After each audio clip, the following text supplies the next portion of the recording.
Okay, for this video mga soy, bali papunta nga pala tayo dito sa San Vicente Calyos mga soy. Bali celebrate pala namin dito yung pagiging 11 taon namin bilang isang treskilyon dito mga soy. So ayun na nga mga soy, bali dinaanan pala muna natin dito yung ating isang batchmate dito mga soy. Walang iba kundi si batchmate natin na si Brian Pangilinan mga soy. So habang papunta pala tayo sa bahay nila batchmate dito mga soy, nakita ko dito yung tatay ni batchmate natin dito mga soy.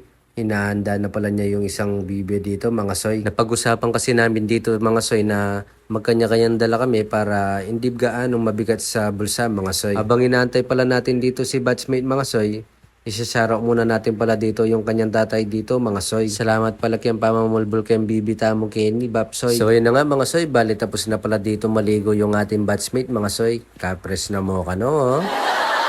So ayun na nga mga soy, bali kasama na natin dito si batchmate mga soy. Kaya dumiretso na kami ng San Vicente Calyos dito mga soy para makapag-prepare na tayo ng iluluto natin dito mga soy. Bali nagluto pala tayo dito ng adobong bibe dito mga soy. Nagluto din pala tayo ng toko baboy dito mga soy, kaso di na natin nabidyohan kasi sobrang busy natin ngayong araw na ito mga soy. So ayun na nga mga soy, bali kumpleto na pala kami dito mga soy. Kung hindi nyo na itatanong mga soy, 16 pala kami magkakabatch dito mga soy. Pero sa kasamang palad mga soy, halos kaming 4 lang lagi yung nagse-celebrate ng aming anibersaryo dito mga soy. Makakasawa no, pinrenga lungareni mga soy, panina lang ilang nga kakit ko.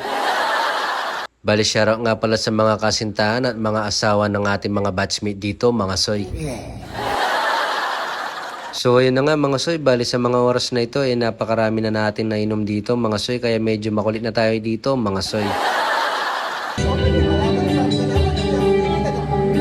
Ikaw pa rin ang hanap puso, ikaw pa to, tuhan.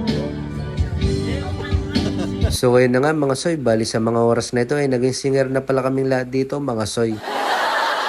So ayun na nga mga soy, bali isang gabi na naman ang nabuo naming kasiyahan, kulitan at kwentuhan sa mga buhay-buhay namin ngayon.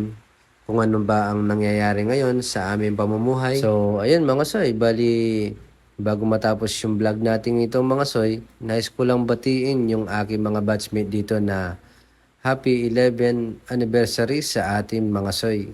So sana sa susunod maging kumpleto na tayo. So muli, isang maigpit na pagkamay at saludo sa inyo mga batchmate ko. Happy anniversary sa ating lahat mga soy.